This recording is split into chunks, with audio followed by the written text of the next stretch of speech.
নমস্কার বন্ধুরা, KTV kitchen and ব্লগে তোমাদেরকে অনেক অনেক স্বাগত এবং অনেক অনেক ভালোবাসা জানিয়ে আমি আমার আজকের ভিডিওটা শুরু করতে চলেছি। আশা করি তোমাদের ভালোই লাগবে। আজকে আমি কাঁঠাল দানা আর আলু দিয়ে একটা রসা রেসিপি শেয়ার করব। তার জন্য দেখো আমি এখানে কাঁঠাল দানাগুলোকে খোসাটা ছাড়িয়ে নিয়েছি আর একটা আলু এভাবে কেটে নিয়েছি। প্রথমে আমি একটা মশলা তৈরি করে নেব। তার জন্য দেখো একটা বাটি নিলাম, 1 চামচ ধনে গুঁড়ো, তারপর 1 চামচ জিরে গুঁড়ো দেব,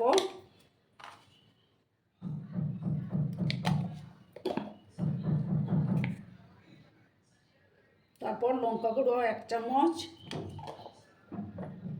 আর দেখো 1 চামচ মৌরির গুঁড়ো আমি মিক্স করে দিলাম। এটা আবার জল দিয়ে গুলিয়ে আমি রেখে দেব।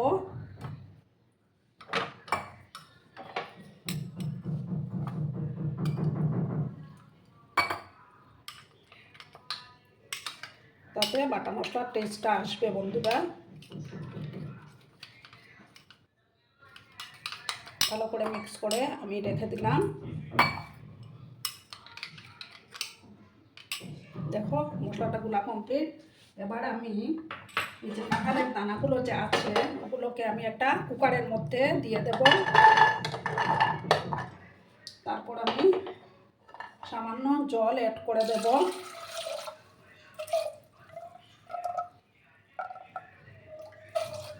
দেখো জলটা দিয়ে দিলাম। এবার আমি মশলাটা লাগিয়ে এটাকে আমি একটা সিটি দিয়ে নেব। তাতে খোসাটা যে ভিতরের যে ব্রাউন অংশটা আছে তাতে ছোটানোটা সম্ভব হবে ভালো করে। একটা সিটি দিয়ে আমি এটা নামিয়ে নেব বন্ধুরা। দেখো বন্ধুরা, আমি কাঁঠালের দানাগুলো সেদ্ধ করে ওই যে ব্রাউন পার্টটা থাকে সেটা খোসাটা ছাড়িয়ে নিয়েছি। এবার আমি কড়ার মধ্যে সর্ষের তেল দিয়েছি। আমি প্রথমে আলুগুলোকে একটু ভাজবো। সামান্য হলুদ গুঁড়ো অ্যাড করে দিলাম। আলুগুলোকে একটু লাল লাল করে আমি ভেজে নেব। সামান্য একটু লবণও আমি অ্যাড করে দিচ্ছি, পরে আবার লবণ দেবো আমি। একটু লাল লাল করে আমি আলুগুলোকে ভাজবো। আর আমার আজকের এই ভিডিওটা যদি তোমাদের ভালো লাগে তাহলে অবশ্যই লাইক, কমেন্ট, শেয়ার এবং সাবস্ক্রাইব করার অনুরোধ রইল। আর হার্ট যে অপশনটা আছে সেটা একটু করে দিও বন্ধুরা। আর যেসব নতুন বন্ধুরা আজকে ফার্স্ট টাইম আমার চ্যানেলে ভিজিট করছো এবং আমার চ্যানেলটিকে এখনও অবধি সাবস্ক্রাইব করোনি, তারা পাশে থাকা বেল আইকনটি অল করে রেখে দিও, যাতে করে আমার ভিডিও ছাড়ার সাথে সাথে নোটিফিকেশন তোমাদের কাছে পৌঁছে যায়। আলুগুলোকে আমি একটু লাল করে ভেজে নেব বন্ধুরা। এবার আমি একটু 2 মিনিটের মতো ঢাকা চাপা দিয়ে রাখলাম। দেখো বন্ধুরা, আবার ঢাকাটা সরিয়ে দিলাম। এবার আমি আলুগুলোকে তুলে নেব। সমস্ত আলুগুলোকে আমি তুলে নিচ্ছি।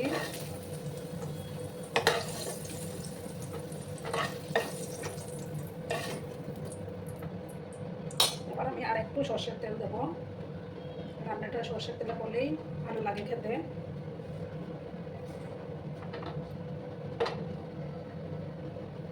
এবার দেখো একটা শুকনো লঙ্কা দিলাম, তেজপাতা,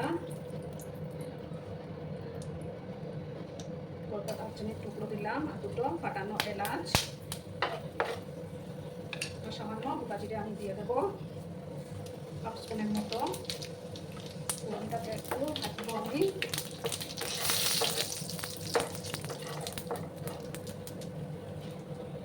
এবার দেখো আমি 2টো পেঁয়াজ কুচি করে রেখেছিলাম, এই পেঁয়াজ কুচিগুলো এবার আমি দিয়ে দিলাম।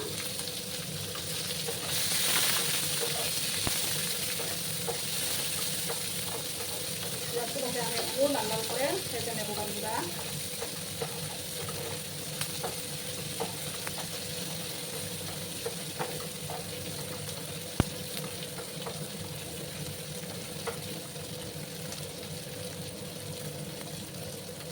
পেঁয়াজগুলোকে আমি ভেজে নিচ্ছি।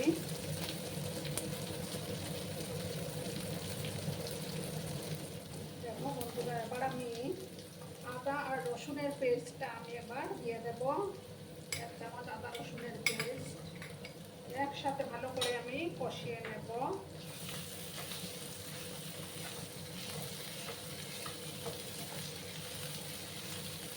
এই কাঁঠাল দানার রসাটা কিন্তু খেতে ভীষণই সুস্বাদু হয় বন্ধুরা।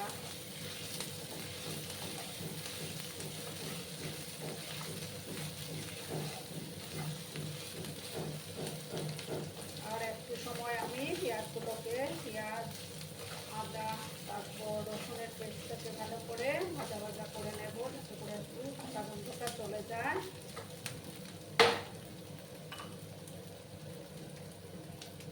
দেখো বন্ধুরা, এবার আমি এই যে মশলা পেস্টটা করে রেখেছিলাম, বাটির মধ্যে গুলে রেখেছিলাম, সেই মশলা পেস্টটা আবার আমি দিয়ে দেবো। বাটিটা ধুয়ে সামান্য জলও আমি অ্যাড করে দিচ্ছি।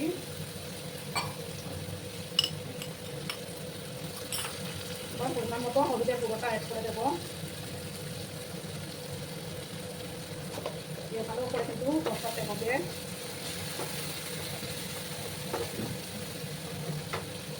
দেখো আলুগুলো দিয়ে দিচ্ছি, একসাথে কষিয়ে নেব।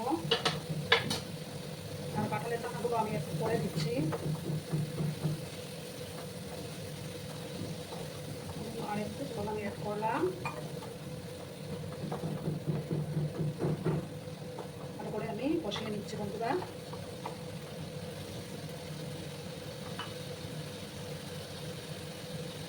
দেখো 3টা চেরা কাঁচা লঙ্কা আমি এবার দিয়ে দিলাম আলুর সাথে। মশলাগুলোকে ভালো করে কষিয়ে নেব।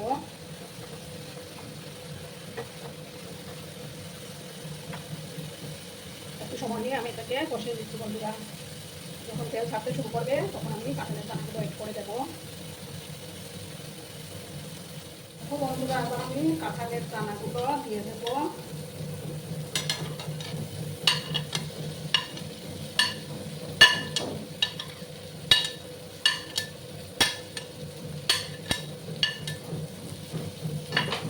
ভালো করে আবার মিক্স করে নিলাম।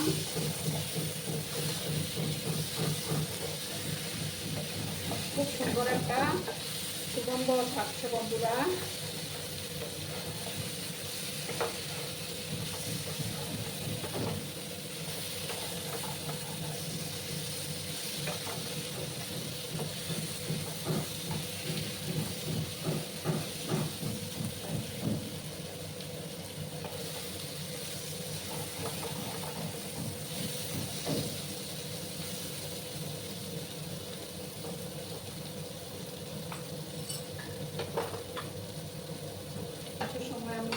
কষিয়ে নেব আর একটু সময়। আর দেখো বন্ধুরা, কিছুটা কাঁঠালের দানা আমি একটু গ্লাসের ভিতর দিয়ে এত করে দিয়ে দিলাম। দিয়ে ভালো করে আবার মিক্স করব।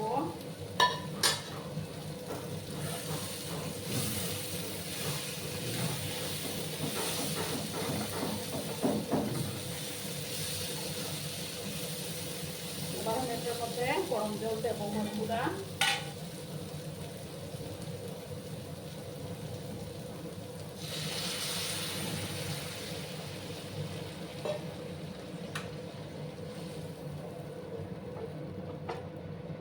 কত সুন্দর হয়েছে না কালারটা।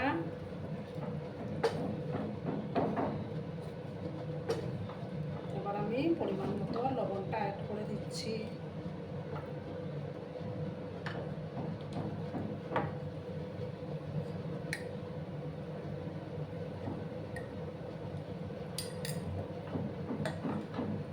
ভালো করে আবার মিক্স করলাম।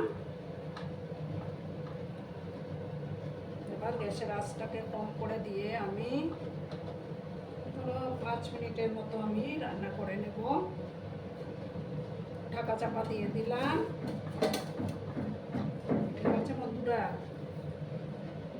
বন্ধুরা 5 মিনিট পর আমি ফিরে আসলাম। দেখো আমার রান্না কিন্তু অলমোস্ট ডান। দেখো কত সুন্দর হয়েছে না কালারটা।